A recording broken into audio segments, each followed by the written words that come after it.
পশ্চিমবঙ্গের নির্বাচন ঘিরে রাজনৈতিক উত্তাপ এখন তুঙ্গে।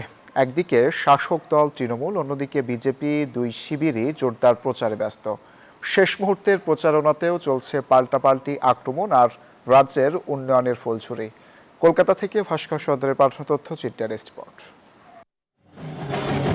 আসছে 23 এপ্রিল উত্তরবঙ্গের 158টি আসনের ভোটকে সামনে রেখে চলছে জোর প্রচারণা, বাড়ছে রাজনৈতিক উত্তাপ।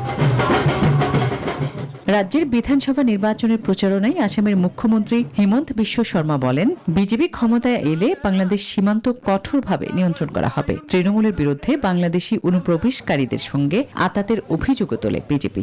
पश्चिम बंगाल में भी बीजेपी आने से हम सीमाओं को बंद कर दूंगा और सीमाओं का अंदर जितना बांग्लादेशी मुसलमान है लात मार मार के ये लोगों को हम लोग भगाऊंगा। हम लोग किसी से डरते नहीं हूँ। বসুন্ধরা টিস্যু অশুদ্ধতার বিরুদ্ধে এক বিন্দুও ছাড় নয়। তারই মন্তব্যের কড়া জবাব দেন পশ্চিমবঙ্গের মুখ্যমন্ত্রী মমতা বন্দ্যোপাধ্যায়। তিনি বলেন, বিজেপির বিভ্রান্তিকর প্রচারণায় মানুষ আর আস্থা রাখবে না। দাবি করেন, জাতীয় রাজনীতিতে নরেন্দ্র মোদী সরকারের পতনের সূচনা হয়েছে, পশ্চিমবঙ্গেও বিজেপিকে পরাজিত করা হবে। আমরা কাল বিজেপিকে পরাস্ত করেছি, মোদির পতন শুরু হয়েছে। এবারে লড়াইটা হচ্ছে বিজেপিকে ভারত থেকে তাড়ানোর যুদ্ধ শুরু হোক, বাংলার মাটি থেকে। বাংলা জয় করে আমরা দিল্লি জয় করব।